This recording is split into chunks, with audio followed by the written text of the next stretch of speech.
Capítulo 10. Existe mesmo um recinto superior? Para o homem, nunca é demais desprezar o ego, nunca é demais valorizar a alma. J.K. Chesterton.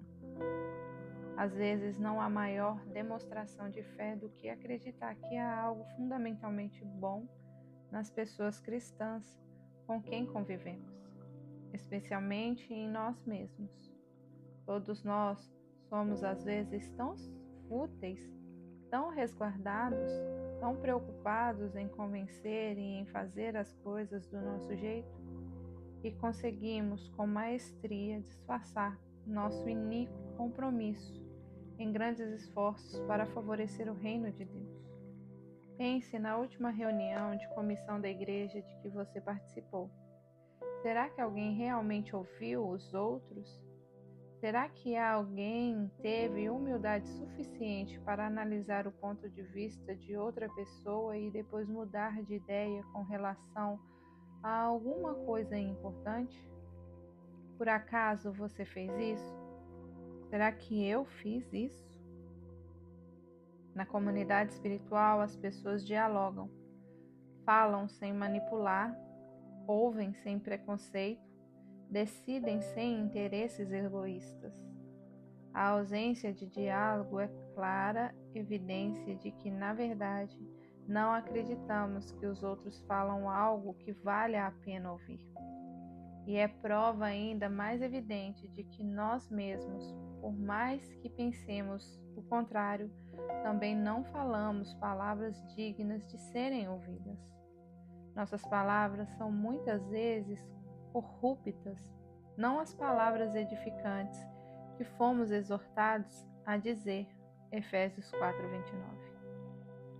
A visão de mundo cristã nos dá razão para respeitar uns aos outros, nos dá a expectativa de aprender em cada encontro com o outro portador da imagem divina.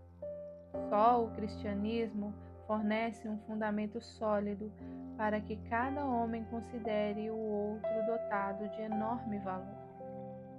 Os cristãos acreditam que dentro de cada pessoa existia algo de valor inestimável. A Bíblia chama isso de alma eterna. Dorothy Sayers diz em algum lugar que o inferno é a maior cortesia de Deus para o homem. Cães e gatos não vão para o inferno, as pessoas vão. Criaturas cuja capacidade de alcançar alegria pessoal e autossuficiência significa que também estão amaldiçoadas com a capacidade de experimentar a pior miséria, solidão, ódio de si mesmo e falta de objetivos. Quer experimentemos finalmente e para sempre a alegria, quer experimentemos miséria, isso vai depender de como encaramos nossa alma, de como a tratamos, de modo cristão ou de qualquer outra maneira. Isso vale para toda pessoa. Porém, para cada cristão, a alma pode ser considerada não só valiosa, mas também boa. A alma cristã é regenerada, vivificada com a verdadeira vida que circula entre os membros da Trindade. É essa vida benévola que denomino recinto superior. Por ser algo que nunca vem naturalmente, considero um enorme triunfo quando o primeiro impulso dos meus alunos de aconselhamento, ao ouvir o relato de um paciente e procurar não o que há de errado na pessoa, mas o que há de certo. O interesse maior numa conversa espiritual não é o pecado nem o problema psicológico, mas a ação do Espírito Santo. O que há de bom? Onde está a bondade? Sabemos que está lá, talvez oculta, mas sempre esteve lá. Que provas podemos achar do criativo envolvimento do Espírito na vida uns dos outros? Esse é o principal interesse da comunidade espiritual. Pense nos participantes do seu pequeno grupo. Circule pela sala. A Patrícia domina todas as conversas com clichês espirituais que o deixam louco. O marido dela é rico, os filhos são bonitos. O corpo é bem moldado graças ao personal trainer. Quando a Suzana, esposa de um encanador, comenta o quanto está deprimida por causa do mau rendimento escolar dos filhos, a Patrícia dispara. Ah, querida, é só entregar os meninos nas mãos de Jesus. Ele os ama muito, mais do que você mesma. Tudo vai dar certo, basta ficar na presença. O Maurício vive rindo. Arrancar dele uma observação ponderada seria muito difícil. Mais difícil do que abrir a tampa de um desses vidros de remédio projetado para as crianças não abrirem. Ele é a última pessoa para quem você contaria sua dificuldade de resistir à luxúria. A Marlene, quando deixam, ocupa boa parte do tempo da reunião falando dos problemas dela. Você se pergunta se ela já teve pelo menos um dia bom, se ela já se sentiu feliz alguma vez. O Marcelo, o cínico sem papas na língua, certa vez a mandou parar de reclamar e fazer algo útil. Desde então, a tensão entre eles é palpável em toda reunião. E o Guilherme? Ele gosta de discutir quanto seus momentos de silêncio vêm ficando cada vez mais proveitosos. A primeira vez em que se ouve isso, fica-se até interessado. A 10ª vez já não empolga tanto. Como é que um grupo como este poderá se tornar uma comunidade espiritual? Será que o primeiro passo não é pôr as cartas na mesa, descarregar o ambiente e trazer os conflitos à tona? Patrícia, você parece tão fútil. Para você é fácil demais falar sobre o amor de Deus. A sua vida é um conto de fadas. Maurício, você por acaso já teve algum pensamento mais sério na vida? Esse seu sorriso simpático me deixa louco. Marlene, você não é a única aqui que tem problemas. Você se preocupa demais com você mesma. Marcelo, eu nunca notei em você nenhuma demonstração de ternura. Você parece sempre raivoso e agressivo. Guilherme, pare de exibir a sua espiritualidade. Você não é um padre do deserto, sabia? Abrir a porta do nosso recinto inferior e liberar tudo o que está lá dentro não é demonstração saudável de sinceridade. É um ato que exige o tipo errado de coragem. Coragem, observa Nowen, vem do Coer, que significa coração.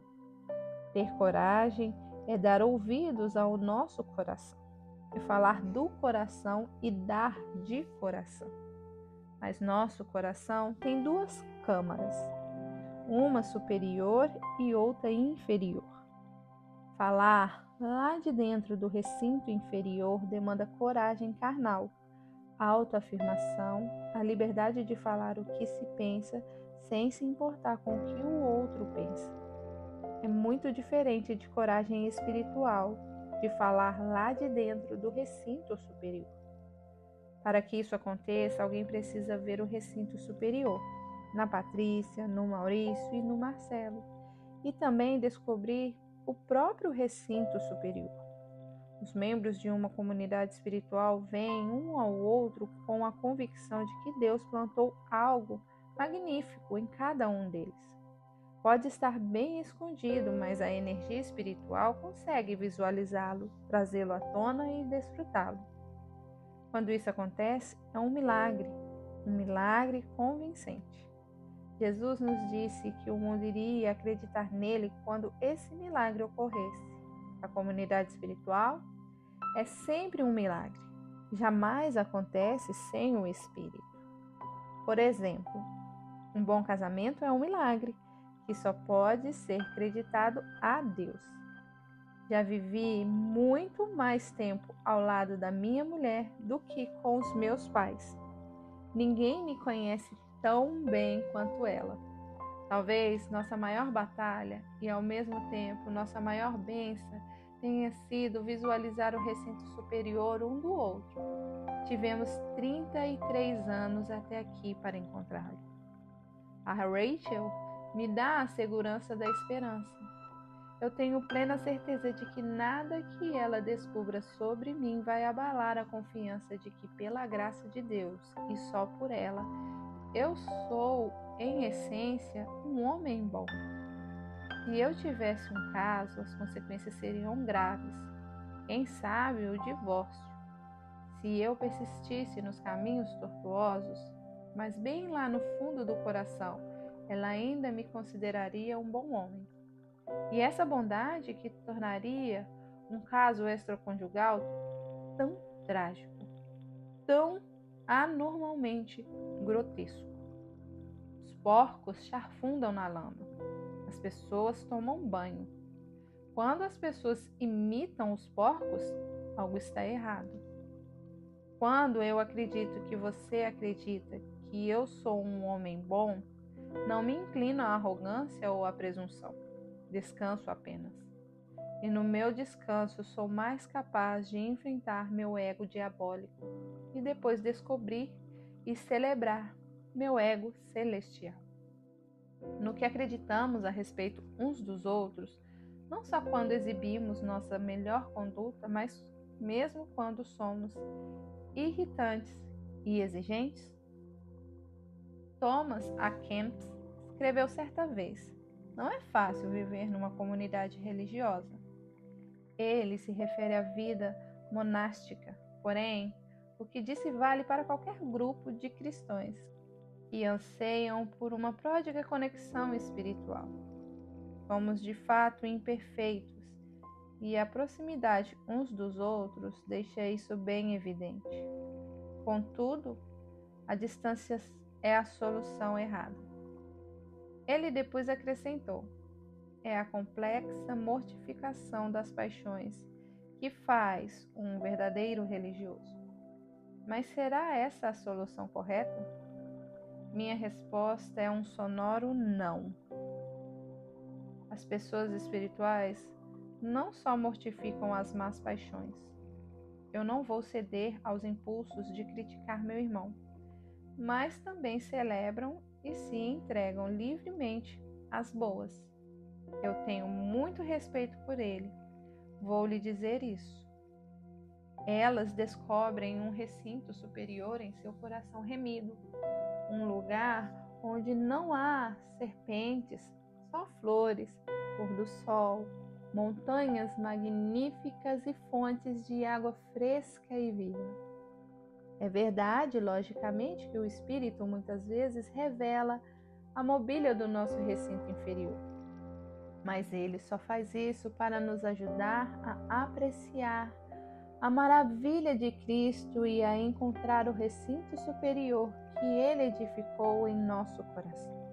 Ele quer que nós efetivamente sintamos a energia das paixões piedosas, santas e puras, circulando pelo âmago do nosso ser. Existe mesmo um recinto superior? Mas estou começando a crer que se tentarmos vivenciar as paixões dele, sem primeiro sentir o forte cheiro desagradável do nosso recinto inferior, descobriremos apenas a virtude natural, e essa não passa do pecado socializado, que logicamente procede do recinto inferior. Seremos enganados pelo efeito do desodorizante fartamente pulverizado sobre o lixo. Acredito também que ninguém pode me ajudar a localizar meu recinto superior sem ter plena confiança de que ele está lá. Só então eu me sentirei seguro.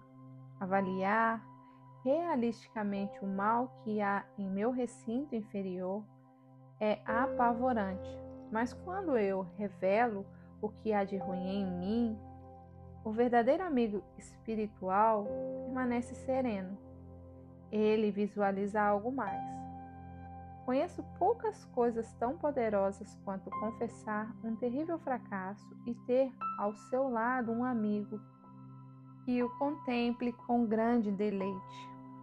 Tive o privilégio de ser um amigo assim 2 dias atrás. Um conhecido meu pecou gravemente e me contou tudo. Nós não só celebramos juntos o perdão, mas também comemoramos o fato de ele perceber que não queria persistir naquele erro. No âmago do seu ser, ele se deleitou com a lei de Deus de Romanos 7:22. Sentiu o que um cirurgião deve sentir quando olha para a radiografia de um paciente com câncer e diz sorrindo: aqui está um tecido saudável suficiente para um excelente prognóstico. Você precisa ser operado, mas logo vai estar melhor do que nunca. Quanto mais vejo o meu pecado na presença de uma comunidade espiritual, mais vejo Cristo e o celebro e anseio por conhecê-lo e ser como Ele. A segurança necessária para confessar minha maldade surge quando alguém acredita que eu estou em Cristo e Ele em mim. Então podemos enfrentar qualquer coisa sem medo da rejeição. Esse ponto é importante. Quero dar um exemplo. Durante anos tive consciência de um sentimento errôneo dentro de mim, uma paixão em relação a algumas pessoas. Sentimentos tão sedutor quanto uma viúva negra é igualmente mortal. Supliquei a Deus que renovasse em mim um espírito puro, que fizesse jorrar misericórdia sobre mim e derramasse amor tão abundante em minha alma que nada senão esse amor transbordasse dela. Eu ansiava por conhecer, na antiga expressão puritana, o poder expulsivo de um novo afeto. Quando contei o problema a um amigo, ele não identificou as raízes, nem interpretou o significado, nem me mandou mudar. Ao invés disso, ele olhou-me e se emudeceu ao dizer: me sinto tão atraído por Cristo por sua causa. É maravilhoso ver o quanto você odeia tudo o que se impõe entre você e o nosso Senhor. Ele visualizou o meu recinto superior, o tecido saudável misturado ao doente. Ele identificou o princípio da grandeza em ação, mesmo quando o princípio da iniquidade era bem mais visível. Já contei essa história antes. Aconteceu há 3 anos atrás. Eis o resultado. Por causa de pessoas assim, às vezes me sinto seguro. Graças ao modo como elas me veem, tenho uma certeza mais profunda de que estou em Cristo, de que nada corrompido, nem mesmo levemente maculado, pode permanecer na presença dele.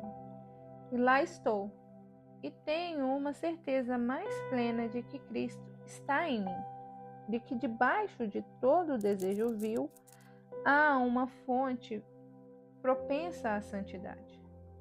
Só quando essas verdades ganham lugar em nossos pensamentos é que a terrível revelação das profundezas da nossa corrupção não mais provocará desespero, mas adoração. Só então essas verdades serão gravadas definitivamente. A visão do maravilhoso deve preceder o abalo de enfrentar o horrível. Falo por experiência própria. Eram 2 da manhã, pouco tempo atrás. De repente, sentei-me na cama como se ouvisse um alarme de incêndio. Uma imagem tão detestável que não consigo descrevê-la havia totalmente contra minha vontade, tomado de assalto em minha mente. Eu não conseguia pensar em outra coisa. Lembro-me de dizer a mim mesmo: fui levado para o inferno. Um grito silencioso, mais alto dentro de mim do que se estivesse escapando dos meus lábios, surgiu lá do meu âmago. Estou em Cristo. Meu lugar não é aqui. Estou coberto pelo seu sangue, estou perdoado, sentado em lugares celestiais. O que eu estou fazendo aqui? Esse não é o meu lugar. Durante 20 minutos, talvez, eu, na verdade, não sei quanto tempo, a agonia espiritual persistiu inquebrável. A imagem odiosa permaneceu nítida e depois tive uma sensação bem definida. Veio de fora de mim. Não era como se eu falasse comigo mesmo. Disso eu tenho certeza. A sensação, eu quase disse voz, e seria quase correto dizê-lo. Mais do que qualquer outra coisa, era doce.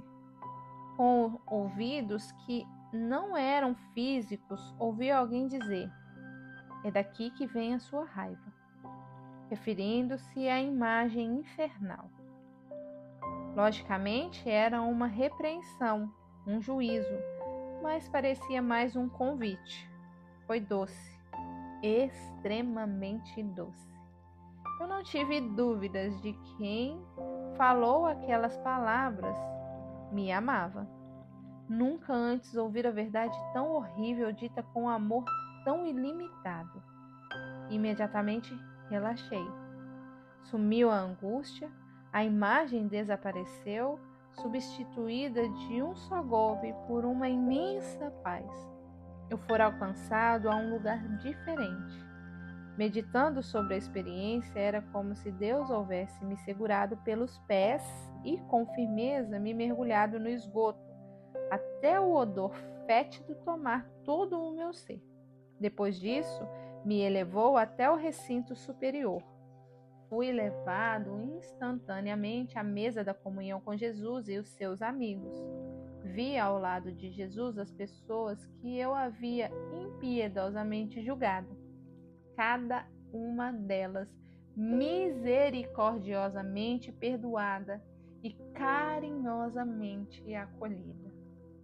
Essa breve jornada espiritual me levou da mera consciência do meu recinto superior para a vívida experiência do meu recinto inferior. Isso, por sua vez, transformou o conhecimento que eu tinha das coisas boas dentro de mim numa experiência real. Provei o Senhor e vi que Ele é bom. E milagres dos milagres, provei sua bondade em mim. Eu quis perdoar e pedir perdão. Já não era uma exigência, mas um privilégio. Algo que agora eu desejava muito fazer. No dia seguinte, fiz o que deveria fazer. Como alguém acreditava que Cristo estava em mim, enfrentei a enormidade do meu pecado e emergi com esperança. Eu fora levado a um lugar melhor. Antes de conduzir o leitor a um passeio pelo recinto superior, devo dizer que até aqui esse é o capítulo mais difícil que já escrevi. Ao mesmo tempo, é o mais fácil. Eu explico. Hoje de manhã, fui golpeado outra vez na boca do estômago com outro exemplo de como sou inclinado a me conectar com os outros, tendo como base o meu recinto inferior, e a enxergar somente esse recinto nos outros. Alguns homens que discordam do meu ministério quiseram se encontrar comigo. Levantei cedo para orar. Antes de sair do meu santuário, cantei o hino Cristo vive em mim. O segundo verso me levou às lágrimas.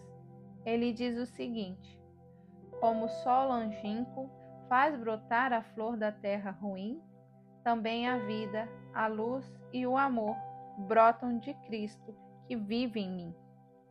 Eu creio nessas palavras. Eu anseio viver essas palavras. Supliquei a Deus que deixasse fluir a vida de Cristo que há em mim para os meus críticos. Estou escrevendo algumas horas depois do encontro. Pareceu-me mais um relacionamento sociável, com alguns momentos tensos de uma conexão. Tive dificuldade para visualizar o recinto superior deles. A afabilidade deles pareceu natural, não sobrenatural, mais um esforço por tornar as coisas agradáveis do que um espírito perseverante, bondoso em meio à tribulação. Senti dentro de mim certa aspereza nos vários momentos em que abordamos pontos de fundamental discórdia. Quis falar sinceramente com um espírito desarmado, como quem Está aberto ao diálogo, mas mantém uma disposição firme, porém não consegui. Consegui fingir, mas a energia do recinto inferior parecia mais forte em mim do que a energia do recinto superior. Não só divirjo da opinião deles em vários pontos, como acho que percebo motivos iníquos por trás do ponto de vista que mantenho. Não consegui ver nada de bom neles, e esse fato pareceu mais claro para mim naquele momento do que o fato de as paixões do recinto inferior estarem emanando do meu ser. Essa experiência de falta de conexão me desanima. Lembrar as palavras de Nowen de que estou escrevendo sobre coisas maiores do que eu, uma vida que não sou plenamente capaz de viver, será que alguém chega de fato a vivê-la? Até que ponto realmente chegamos? Até que ponto podemos chegar? Alguns relacionamentos simplesmente não vão adiante. Temos de aceitar isso. Temos de viver o mais pacientemente possível com muitos, enquanto cultivamos a comunidade espiritual com alguns. Essas ideias tornam difíceis escrever sobre o nosso belo recinto superior, a origem imaculada da profunda conexão. Mas percebo outra realidade, uma realidade que torna fácil, divertido até, escrever sobre o recinto superior. Eu já provei a comunidade espiritual, não a perfeita comunidade espiritual, mas sem dúvida nenhuma a verdadeira comunidade espiritual. O momento de adoração em família, já mencionado antes, me vem à mente. Tive também dezenas de conversas que carregavam a marca inconfundível do Espírito de Deus. Algumas delas após grave desentendimentos, como as conversas benéficas que tive com um grande amigo depois que gritamos um com o outro nas ruas de Chicago. Graças ao contínuo relacionamento com ele, consigo visualizar seu recinto superior. E é magnífico. Espero que ele visualize o meu. Acho que sim. Sei que alguma coisa de Deus está viva em mim e já senti o impacto dessa mesma vida em outras pessoas. 10 minutos atrás, desliguei o telefone depois de um bate-papo com um mentor meu. Suas últimas palavras foram: "Eu estou orgulhoso de você, Léury. Estou mesmo. Não mencionei nenhuma realização recente, nenhuma virtude especial. Ele, de algum modo, percebeu em mim um sopro de Cristo e confessou que gostou do perfume. A vida que há em mim despertou. Senti-me seguro, compreendido e enternecido. Isso é comunidade espiritual. Existe mesmo outro recinto. E ele é magnífico. Vamos dar um passeio por lá no próximo capítulo."